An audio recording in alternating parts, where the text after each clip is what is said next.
जय, अर्जुन महारथी की जय। आज हम 9वें अध्याय में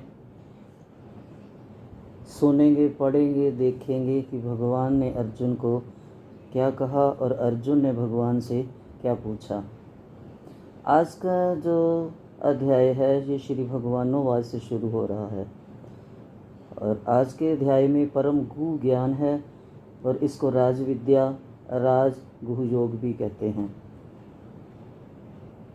श्री भगवानोवाच इदं तु ते गुहुतमं प्रवक्ष्यामि अनुसूये ज्ञानं विज्ञान सहितं यत् ज्ञात्वा मोक्ष्यसे अश्रुभात्। श्री भगवान ने कहा, हे अर्जुन, चूँकि तुम मुझसे कभी ईर्ष्या नहीं करते, इसलिए मैं तुम्हें ये परम गुह ज्ञान तथा अनुभूति बतलाऊंगा जिसे सुनकर तुम संसार के सारे क्लेशों से मुक्त हो जाओगे। इसका तात्पर्य है कि ज्यों-ज्यों भक्त भगवान के विषयों में अधिक अधिक सुनता है त्यों-त्यों वह आत्म प्रकाशित होता जाता है। ये श्रवण विधि श्रीमद् भागवत में भी इस प्रकार अनुमोदित है। भगवान के संदेश शक्तियों से पूरित होते हैं जिनकी अनुभूति तभी होती है जब तक भगत उन भगवान संबंधी कथाओं की परस्पर चर्चा करते हैं, सुनते हैं।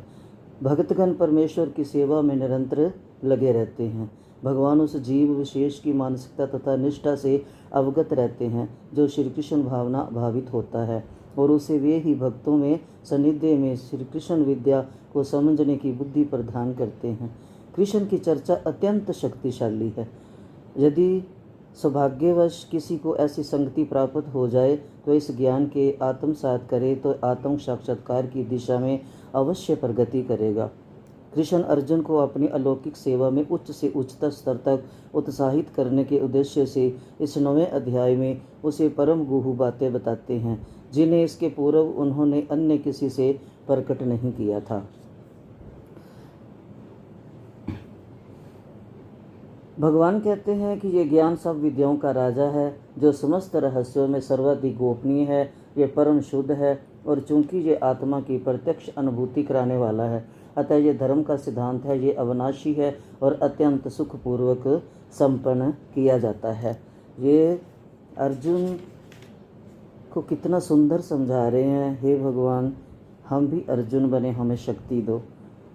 भगवान कहते हैं कि हे परंतप, जो लोग भक्ति में श्रद्धा नहीं रखते वे मुझे प्राप्त नहीं कर पाते, अतः वे इस भौतिक जगत में जन्म मृत्यु के मार्ग पर वापस आते रहते हैं। ये 7 से 12 तक भक्ति है। इसमें इन अध्यायों में भक्ति ही भक्ति भरी हुई है। भगवान कहते हैं जो श्रद्धाविहीन है वो भक्ति योग पाना कठिन है, वो भक्ति नहीं पा सकते। भक्ति को पाने के लिए श्रद्धा और विश्वास तो 2 चीज़ें बहुत जरूरी हैं। यह संपूर्ण जगत मेरे अव्यक्त रूप द्वारा व्याप्त है। समस्त जीव मुझ में हैं किंतु मैं उनमें नहीं हूँ। तथापि मेरे द्वारा उत्पन्न सारी वस्तुएं मुझ में स्थित नहीं रहती। जरा मेरे योग ऐश्वर्य को देखो। यद्यपि मैं समस्त जीवों का पालक हूँ और सर्वत्र व्याप्त हूँ, लेकिन मैं इस विराट अभिव्यक्ति का अंश नहीं हूँ, क्योंकि मैं सृष्टि का कारण स्वरूप हूँ। जिस प्रकार सर्वत्र प्रवाहमान प्रबल वायु सदैव आकाश में स्थित रहती है, उसी प्रकार समस्त उत्पन्न प्राणियों को मुझ में स्थित जानो। हे कुंती पुत्र, कल्प का अंत होने पर सारे प्राणी मेरी प्रकृति में प्रवेश करते हैं और अन्य कल्प के आरंभ होने पर मैं उन्हें अपनी शक्ति से पुनः उत्पन्न करता हूँ। संपूर्ण विराट जगत मेरे अधीन है। ये मेरी इच्छा से बारंबार स्वतः प्रकट होता रहता है और मेरी ही इच्छा से अंत में विनिष्ट होता है। हे धनंजय, ये सारे कर्म मुझे नहीं बांध पाते। मैं उदासीन की भांति इन सारे भौतिक कर्मों से सदैव विरक्त रहता हूँ। हे कुंती पुत्र, ये भौतिक प्रकृति मेरी शक्तियों में से एक है और मेरी अध्यक्षता में कार्य करती है, जिससे सारे चर तथा अचर प्राणी उत्पन्न होते हैं। इसके शासन में ये जगत बारंबार सृजित और विनष्ट होता रहता है। जब मैं मनुष्य रूप में अवतरित होता हूँ तो मूर्ख मेरा उपहास करते हैं। वे मुझ परमेश्वर के दिव्य स्वभाव को नहीं जानते। जो लोग इस प्रकार मोहग्रस्त होते हैं वे आसुरी तथा नास्तिक विचारों के प्रति आकृष्ट रहते हैं। इस मोहग्रस्त अवस्था की में उनकी मुक्ति, आशा, उनके सकाम कर्म तथा ज्ञान का अनुशीलन सभी निष्फल हो जाते हैं। हे पार्थ, मोह मुक्त महात्मा जन दैवी प्रकृति के संरक्षण में रहते हैं। वे पूर्णतः भक्ति में निमग्न रहते हैं, क्योंकि वे मुझे आदि तथा अविनाशी भगवान के रूप में जानते हैं। ये महात्मा मेरी महिमा का नित्य कीर्तन करते हुए, दृढ़ संकल्प के साथ प्रयास करते हुए, मुझे नमस्कार करते हुए भक्ति भाव से निरंतर मेरी पूजा करते हैं। अन्य लोग जो ज्ञान के अनुशीलन द्वारा यज्ञ में लगे रहते हैं, वे भगवान की पूजा उनके अधे रूप में, विविध रूपों में तथा विश्व रूप में करते हैं, किंतु मैं ही कर्मकांड, मैं ही यज्ञ, पितरों को दिया जाने वाला तर्पण, औषधि, दिव्य ध्वनि, मंत्र, घी, अग्नि तथा आहुति मैं ही हूँ। मैं इस ब्रह्मांड का पिता हूँ, माता हूँ, आश्रय हूँ तथा पिता माँ हूँ। मैं ज्ञेय, शुद्धिकर्ता तथा ओंकार हूँ। मैं जानने योग्य भी हूँ और जानने वाला भी हूँ। मैं ऋग्वेद, सामवेद तथा यजुर्वेद भी हूँ। मैं ही लक्ष्य हूँ, मैं ही पालन करता हूँ, मैं स्वामी हूँ, मैं ही साक्षी हूँ, मैं धाम हूँ, मैं शरण स्थली हूँ और अत्यंत प्रिय मित्र हूँ। मैं सृष्टि तथा प्रलय सबका आधार हूँ। मैं सबका आश्रय हूँ तथा अविनाशी बीज भी हूँ। हे अर्जुन, मैं ही ताप प्रदान करता हूँ और वर्षा को रोकता तथा लाता हूँ। मैं अमरत्व हूँ और साक्षात मृत्यु भी हूँ। आत्मा तथा पदार्थ दोनों मुझ में ही हैं। जो वेदों का अध्ययन करते तथा सोमरस का पान करते हैं, वे स्वर्ग प्राप्ति की गवेषणा करते हुए अप्रत्यक्ष रूप से मेरी पूजा करते हैं। वे पाप कर्मों से शुद्ध होकर इंद्र के पवित्र स्वर्गिक धाम में जन्म लेते हैं, जहाँ वे देवताओं का सा आनंद भोगते हैं। इस प्रकार जब वे उपासक विस्तृत स्वर्गीय इंद्रिय सुख को भोग लेते हैं और उनके पुण्य कर्मों के फल क्षीण हो जाते हैं, तो इस मृत्यु लोक में पुनः लौट आते हैं। इस प्रकार जो तीनों वेदों के सिद्धांतों में दृढ़ रहकर इंद्रिय सुख की गवेषणा करते हैं, उन्हें जन्म मृत्यु का चक्कर ही मिल पाता है। किंतु जो लोग अनन्य भाव से मेरे दिव्य स्वरूप का ध्यान करते हुए निरंतर मेरी पूजा करते हैं, उनकी जो आवश्यकताएं होती हैं उन्हें मैं पूरा करता हूँ और जो उनके पास है उनकी रक्षा करता हूँ।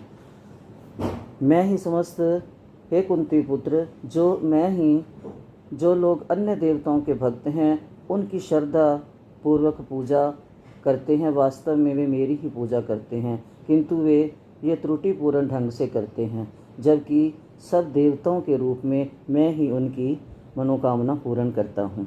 मैं ही समस्त यज्ञों का एकमात्र भोक्ता हूँ तथा स्वामी हूँ। अतः जो लोग मेरे वास्तविक दिव्य स्वभाव को नहीं पहचान पाते, वे नीचे गिर जाते हैं। जो देवताओं की पूजा करते हैं, वे देवताओं के बीच जन्म लेंगे। जो पितरों को पूजते हैं, वे पितरों के पास जाते हैं। जो भूत प्रेतों की उपासना करते हैं, वे उन्हीं के बीच जन्म लेते हैं। और जो मेरी पूजा करते हैं, मेरे साथ निवास करते हैं। यदि कोई प्रेम तथा भक्ति के साथ मुझे पत्र, पुष्पम, फल या जल प्रदान करता है, तो मैं उसे स्वीकार करता हूँ। कितना अच्छा श्लोक है ना ये। पत्रम पुष्पम फलम तोयम यो मे भक्त्या प्रयच्छति तदहम प्रयतु पहतम श्रमामि प्रेतात्मना। यान्ति जाते हैं देवव्रता। कितना अच्छा है ये। पत्रम पुष्पम फलम तोयम यो मे भक्त्या प्रयच्छति। पत्रों मैंने पत्ती, पुष्पम फूल, फलम फल, तोयम जल, ये जो कोई मैं मुझको भक्त्या भक्ति पूर्वक प्रच्छति भेंट करता है, तत् अहम मैं भक्ति उपहतम भक्ति भाव से अर्पित अश्रामी स्वीकार करता हूँ प्रेता आत्मना। यदि कोई प्रेम तथा भक्ति के साथ मुझे पत्र, पुष्पम, फल या जल प्रदान करता है, तो मैं उसे स्वीकार करता हूँ। हे कुंती पुत्र, तुम जो कुछ करते हो, जो कुछ खाते हो, जो कुछ अर्पित करते हो, दान देते हो, जो भी तपस्या करते हो, उसे मुझे अर्पित करते हुए करा करो। इस तरह तुम कर्म के बंधन तथा इसके शुभ शुभ फलों से मुक्त हो सकोगे। इस संन्यास योग में अपने चित्त को स्थिर करके तुम मुक्त होकर मेरे पास आ सकोगे। मैं ना तो किसी से द्वेष करता हूँ, ना किसी के साथ पक्षपात करता हूँ। मैं सबों के लिए समभाव हूँ, किंतु जो भी भक्ति पूर्वक मेरी सेवा करता है, वह मेरा मित्र है, मुझ में स्थित रहता है और मैं भी उसका मित्र हूँ। यदि कोई जघन्य से जघन्य कर्म करता है, किंतु यदि वह भक्ति में रत रहता है, तो उसे साधु मानना चाहिए, क्योंकि वे अपने संकल्प में अडिग रहता है। वह तुरंत धर्मात्मा बन जाता है और स्थायी शांति को प्राप्त होता है। हे कुंती पुत्र, निडर होकर घोषणा कर दो कि मेरे भक्त का कभी विनाश नहीं होता। हे पार्थ, जो लोग मेरी शरण ग्रहण करते हैं वह भले ही निम्न जन्मा स्त्री, वैश्य, व्यापारी, शूद्र, श्रमिक क्यों न हो, वह परम धाम को प्राप्त होते हैं। फिर धर्मात्मा ब्राह्मणों तथा भक्तों तथा राजऋषियों के लिए तो कहना ही क्या है। इस क्षणिक दुख में संसार में आ जाने पर मेरी प्रेमा भक्ति में अपने आप को लगाओ। आगे कितना सुंदर श्लोक आया। मन मना भव मत भक्तः मत याजी माम नमस्कुरु माम एव एष्यसि युक्त्वा एवं आत्मा नम मत परायणा। अपने मन को मेरे नित्य चिंतन में लगाओ और मेरे भक्त बनो। मुझे नमस्कार करो और मेरी ही पूजा करो। इस प्रकार मुझ में पूर्णतया तल्लीन होने पर तुम निश्चित रूप से मुझको प्राप्त हो सकोगे। कितना अच्छा है ये श्लोक कि मन मना सदैव मेरा चिंतन करो और मेरे भक्त बनो और मेरी गीता पढ़ो। ये भी है। और भक्त हम तभी बनेंगे जब हम भगवान के लीलाओं को याद करेंगे, भगवान की गीता को पढ़ेंगे, एक एक श्लोक को समझेंगे, उसको मन में उतारेंगे, क्योंकि एक एक श्लोक जो है वो भगवान का बहुत ही सुंदर है और मन की आंखें खोलने वाला है, मन की ग्रंथियों को भी खोल देता है और प्रभु की तरफ लेके जाता है। इसलिए गीता हमें ज़रूर पढ़नी चाहिए और प्रेम से पढ़े, मन में धारण करें। बोल गीता मैया की जय। अब गीता मैया के 9वें अध्याय का महात्म पढ़ेंगे। आज लक्ष्मी जी विष्णु नारायण जी से पूछती है कि गीता के 9वें अध्याय का महात्म कहो, हमारी सुनने की बड़ी इच्छा है। भगवान ने कहा, हे लक्ष्मी सुनो। दक्षिण देश में संशर्मा नाम का एक शूद्र रहता था। वह मांस मदिरा खाने वाला और पर स्त्रीगामी था। वे एक दिन मदिरा पान कर सोया था कि रात्रि में मर गया। मरने के बाद उसे प्रेत योनि मिली। तब एक वृक्ष पर रहने लगा। उसी नगर में एक भिक्षुक ब्राह्मण भी रहता था। वह दिन को भिक्षा मांगकर लाता था। उसकी स्त्री बड़ी कृपण थी, कभी किसी को कुछ न देती थी। समय पाकर ब्राह्मण ब्राह्मणी दोनों ने तन त्याग किया और उसी वृक्ष पर ये दोनों भी पिशाचिनी बनकर रहने लगे। बहुत दिन बाद पिशाचिनी ने कहा, हे पिशाच, तुझे कुछ पिछले जन्म की खबर है? तब पिशाच ने कहा, मैं पहले जन्म में ब्राह्मण था। पिशाचिनी ने कहा, तुमने कौन सा पाप ऐसा किया जिससे पहले जन्म की बात याद है? तुमने ऐसा कौन सा पहले कर्म किया जिससे पहले जन्म की बात याद है? पिशाच ने कहा, मैंने एक ब्राह्मण के मुख से अध्यात्म ज्ञान को सुना है, जिससे अपने पूर्व जन्म को जानता हूँ। पिशाचिनी ने कहा, वह ब्राह्मण कौन था? अध्यात्म कौन सा कर्म है? पिशाच ने कहा, मैंने कोई शुभ कर्म नहीं किया, केवल गीता के एक श्लोक को सुना है जो श्री कृष्ण जी ने अर्जुन को सुनाया था। ऐसा कह वह श्लोक अर्थ सहित पिशाचिनी को सुनाने लगा। बस श्लोक को सुनते ही एक और प्रेत उस वृक्ष से उतर पड़ा और कहा कि जो बातें तुम आपस में करते हो वे मुझसे भी कहो। ब्राह्मण पिशाच ने वह श्लोक उस प्रेत को भी सुनाया।